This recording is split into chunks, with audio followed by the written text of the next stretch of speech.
Air Madagascar, Air Austral, officialisation du partenariat stratégique.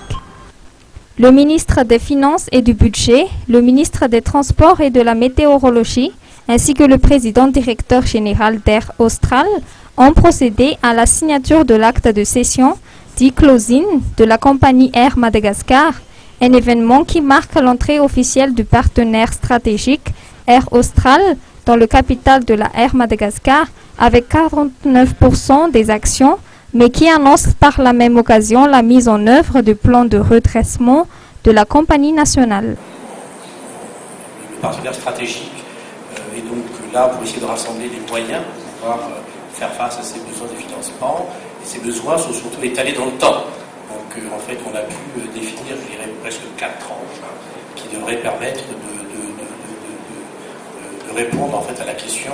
Une première, donc séparée en 2 types d'instruments, l'un étant l'investissement, une partie qui sera donc de l'investissement qui a commencé aujourd'hui, et une partie qui sera plus conventionnelle, donc de la dette, et pour lesquelles on a sollicité un certain nombre d'institutions financières.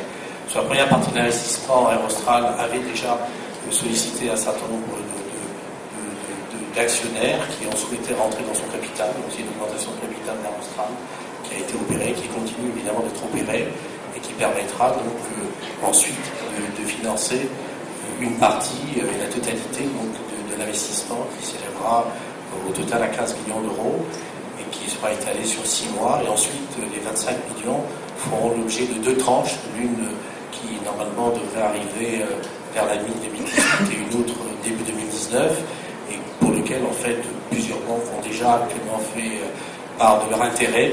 Et donc on a des propositions qui sont rassemblées et pour lesquelles nous sommes en train justement plutôt d'étudier la manière d'optimiser les conditions. Le directeur général de la Air Madagascar a d'ores et déjà annoncé les grandes lignes qui constituent la priorité de la compagnie aérienne. Effectivement, nous avons mis en place un plan de transformation qui portera sur les 3 premières années, qui est la phase de redressement d'Air Madagascar. Les mots d'ordre vont être donc le retour aux fondamentaux du transport aérien, à savoir la notion de régularité, de ponctualité et de service à la clientèle. Je crois que nous avons beaucoup à faire sur ces domaines-là actuellement, et en fait concrètement nous avons déjà commencé donc cette phase de transformation en mettant en place divers ateliers au sein d'Air Madagascar. Nous le faisons discret, honnêtement pour le moment, parce que ce n'est qu'aujourd'hui en fait que les robinets, disons, financiers vont, je l'espère, s'ouvrir. Jusqu'à maintenant, on était encore au même niveau en termes de ressources financières. Alors, ce que je peux vous annoncer peut-être, c'est déjà que nous allons tout de suite procéder au recrutement de 27 pilotes pour renforcer donc déjà notre capacité technique.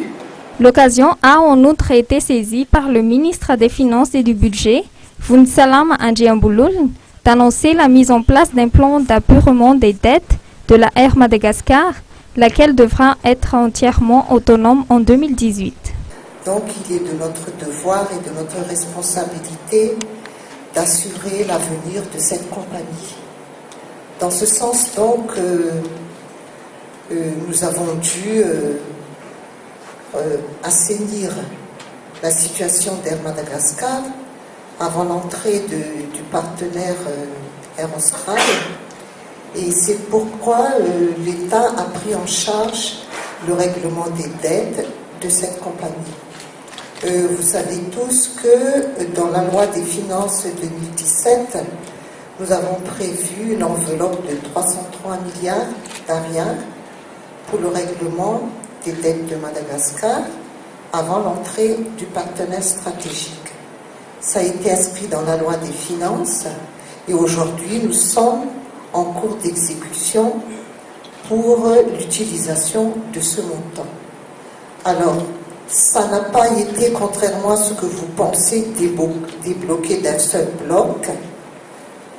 On aurait mis l'argent dans 2 ou 3 grands cartons et puis on aurait emmené ça auprès d'Air Madagascar. C'est pas du tout ça le sens, Mais il a fallu faire ça donc dans les règles de l'art. Et c'est dans ce sens justement que nous avons procédé très récemment à la signature d'une convention tripartite. Optimistes, toutes les entités présentes se sont accordées à dire que la transformation d'Air Madagascar est assurément en marche.